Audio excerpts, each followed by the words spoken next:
اس لڑکی کے والدین نے اس کی پرورش کی, اسے گریجویٹ بنایا, تعلیم کے اوپر خرچہ کیا, تو مہر ملنے کے بعد اس عورت کی وہ اپنی جائیداد ہو جاتی ہے. وہ چاہے اپنے والدین کو دے, چاہے خود رکھے, یا اس کو کوئی بزنس میں لگا دے, کوئی تجارت میں لگا دے, اس کا حق ہے. تو مہر اس کی خود کی جائیداد ہے, وہ کچھ بھی کر سکتی ہے. اور مہر کا کوئی فکسڈ اماؤنٹ نہیں ہے, چھوٹا بھی ہو سکتا ہے, بڑا بھی ہو سکتا ہے. اور اس کے علاوہ یہ مہر اگر خدا نہ کرے, اللہ نہ کرے, اگر طلاق ہوتا ہے, ڈیورس ہوتا ہے, تو یہ مہر اس کے کام آ سکتا ہے. لیکن لوگ کو غلط فہمی کہ مہر صرف طلاق کے لیے, ایسا نہیں بات ہے. وہ مہر لے کے خود کو بزنس میں لگا سکتی ہے, اپنے والدین کو دے سکتی ہے. اور جہاں تک کہ اس کا خود کا سوال ہے, اسلام کے اندر جتنے فائنینشیل ایسپیکٹس ہے خرچہ اس کا, شادی کے پہلے ذمہ داری ہے اس کے والد کی اور اس کے بھائی کی, شادی کے بعد ذمہ داری اس کے شوہر کی اور اس کے بیٹے کی. All financial aspect, lodging, boarding, clothing, کھانا پینا, کپڑا, سب اس کو کمانے کی ضرورت نہیں. یہ حق ہے مرد کو دینے کا. تو financially she is more strong, she is very strong financially. جہاں تک کہ مالی حالات میں اسلام میں عورت کا درجہ بہت اونچا ہے. جہاں تک کہ بہن نے سوال پوچھا کہ طلاق ہونے کے ٹائم پہ اسے مینٹیننس کیوں نہیں ملتا, بہت اہم سوال ہے. پہلے ہم یہ جان لے کہ جب اللہ سبحانہ و تعالی خواتین کو اتنے حقوق دیے, حقوق دینے کے باوجود اللہ سبحانہ و تعالی عدل کرتے ہیں, جسٹ ہے.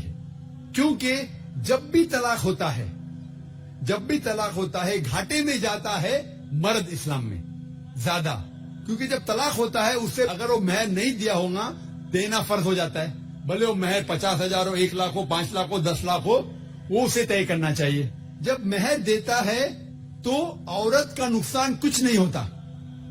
اور طلاق ہونے کے بعد آدمی بھی شادی کر سکتا ہے, عورت بھی شادی کر سکتی. جب طلاق ہو جاتا ہے اسے مہر تو مل جاتا ہے, جب نئی شادی کرتی ہے نیا مہر ملتا ہے.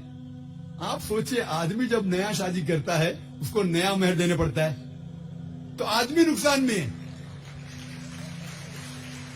اگر آپ یہ کہیں گے کہ طلاق ہونے کے بعد آدمی مینٹیننس بھی عورت کو دے, تو ہم کہیں گے یہ اللہ سبحانہ و تعالی حق کے نہیں ہے, نعوذ باللہ.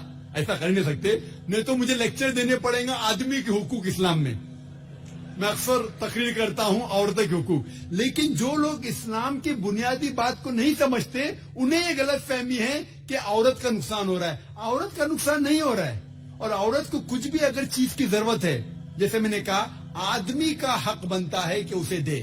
شادی کے پہلے اس کے والد اور اس کے بھائی, شادی کے بعد اس کے شوہر اور اس کے بیٹے. اور اگر یہ نہیں بھی دے تو معاشرے کا فرض ہے کہ عورت کو سنبھالے. معاشرہ نہیں کر سکتا ہے, اگر اسلامک حکومت ہے, حکومت کا فرض ہے کہ عورت کو سنبھالے, اس کی پرورش کرے. یہ اسلام میں. لیکن اگر آپ اس کے بعد کہیں گے طلاق ہونے کے بعد آدمی اسے ہر مہینہ اور 1,000 روپیہ دے, 5,000 روپیہ دے, تو یہ آدمی پہ ظلم ہوئے گا. لیکن جو مہر طے ہوتا ہے شادی کے پہلے نکاح میں, کیا مجھے چاہیے 5 لاکھ روپیہ, اسے وہ سنبھال سکتی ہے. اسے کوئی تجارت میں لگائے اور اس کی آمدنی لے سکتی ہے.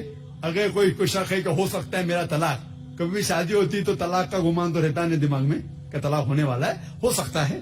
لیکن اس کے لیے اسلام نے اسے الحمدللہ کئی چیزیں سے حفاظت کی ہے. تو مہر جو ہے اسے کئی فائدے ہیں. اور اس کے باوجود حدیث محمد صلی اللہ علیہ وسلم کی کہ اگر کوئی آدمی اپنی بیٹی جس کا طلاق ہوتا ہے اس کی حفاظت کرتے تو بہت ثواب ملتا ہے.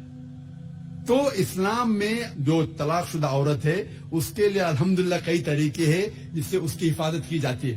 جو آپ جو کہہ رہے ہیں وہ یہاں کے معاشرے کے بارے میں کہہ رہے ہیں, تو میں کہتا ہوں کہ یہاں کے خواتین کو اپنے حقوق خود پتہ نہیں, ان کی غلطی ہے, اسلام کی نہیں. ہمارے خواتین اور ہمارے مرد خود نہیں جانتے, طلاق کیسا دینا جانتے نہیں. غلطی کس کی؟ اسلام کی. اسلام کی نہیں, اسلام کے فالو کرنے کی, مسلمان کی. اگر آپ اسلام کو جاننا چاہتے ہیں تو مسلمان کو مت دیکھیے. جس طریقے سے آج میں نے کہا, آپ اگر مرسیڈیز کار کو جاننا چاہتے کتنی اچھی ہے, اگر کوئی ڈرائیور جو ڈرائیونگ نہیں جانتا ہے اس کے پیچھے بیٹھا اسٹیئرنگ ویل کے اوپر اور مرسیڈیز کار کو ٹھوک لیتا ہے, تو غلطی کس کی؟ مرسیڈیز کار کی کہ ڈرائیور کی؟ ڈرائیور کی. اسے مرسیڈیز کار چلانے آتا نہیں, تو اسی لیے اسلام کو اگر جاننا چاہیے تو آپ کو قرآن کو پڑھنا چاہیے اور صحیح حدیث کو.